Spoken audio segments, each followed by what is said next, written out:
Hello hello सम्पूर्ण नमस्कार। आज चाहिँ म मेरो ट्राभल एजेन्सीमा आउनुभएका पर्यटकहरूलाई घुमाउन लिएर जाँदैछु। घुमाउनेको कार्यक्रममा चाहिँ के छ भनेदेखि जङ्गल सफारी, हाइकिङ अनि ड्राई पिकनिक। हजुर यहाँ हुनुहुन्छ निमिषा गदाल इटरीबाट, अनि उहाँ हुनुहुन्छ निहारिका रामदाम धरानबाट, उहाँ पनि हुनुहुन्छ सिसम रामदाम धरानबाटै। उहाँ हुनुहुन्छ मिस्टर अरविन्द गदाल फ्रम पथरी शनिश्चरे अमेरिका युएसए। नपत्या प्रुफको लागि यही युएसएको धन्दा पनि छ। अनि म चाहिँ उहाँहरू चारजनालाई आज बिना पैसा हाइकिङ लिएर जाँदैछु। उहाँहरू चाहिँ अब एकदम आज रिफ्रेसमेन्टको लागि हाइकिङ जाँदै हुनुहुन्छ है त। हाम्रो जङ्गल सफारी चाहिँ पुरै यो जङ्गलबाट अब यहाँबाट कहाँसम्म पुग्छौँ हामीलाई थाहा छैन है।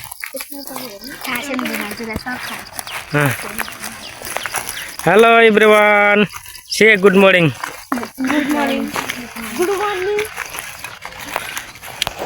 यात्रा हाम्रो क्रमशः अगाडि बढिरहेछ। अरविन्द गदाललाई चाहिँ अलिकति हिँड्दा हिँड्दै तिर्खा लागेर एक बोतल पानी चाहिँ फिनिस पारिसकेको छ है। ए पार्न आँटेको छ। हाम्रो यात्रा क्रमशः अगाडि बढिरहेछ।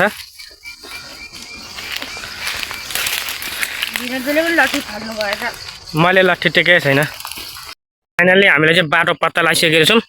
हामी यस्तो घना जङ्गललाई चाहिँ बाटोमा हराएका थियौँ, अनि बाटो पत्ता लगाइसक्यो। ल अरविन्द गदाल अगाडि, निहारिका अगाडि, सिसम अगाडि, अनि निमिषा पनि। धमाधम हाम्रो यात्रा अगाडि बढिरहेछ है।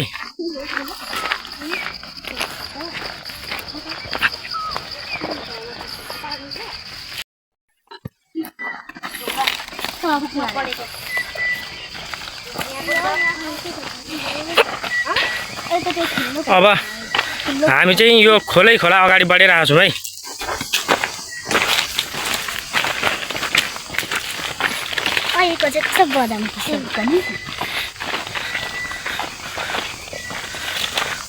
केटा तिमीहरू सजिलो बाटो हिँड्ने कि अप्ठ्यारो बाटो हिँड्ने हाइकिङमा?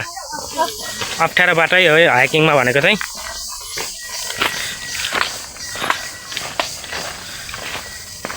घरमा बसेर मोबाइल हेरेर बसाउन भनेको मान्दैनन्। तिमीहरू मोबाइल हेरेर बस्नुको साटो किन डुल्न हिँडेको? उनीहरूको भनाइ चाहिँ मानिस चाहिँ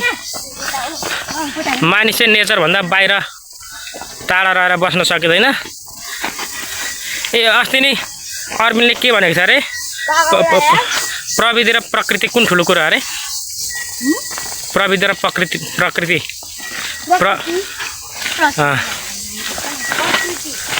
अरविन्दको भनाइ चाहिँ के छ भने प्रकृति ठुलो प्रविधि भन्दा। किनभने प्रविधिले हाम्रो जीवनलाई केही मात्रा सहज मात्रै बनाउँछ, तर प्रकृतिले चाहिँ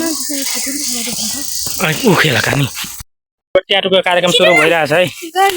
ट्याटु गाइजहरू ट्याटुको नेचुरल ट्याटु। लु सिसम ट्याटु हाल्नु बहिनीलाई। ए भएन, ठ्याक्क मिलाएर हालेर ट्याप्प पार्नु सिधा पारेन। ए लु दादा हाल्दै त म हालिदिन्छु खै मिलाएर है। वाउ ए नहला वाउ ट्याटु। यसले गर्दा मेरो झर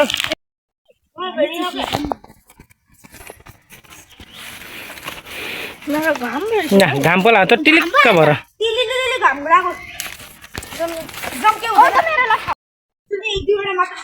बिस्तार है, बिस्तारो लडिन्छ।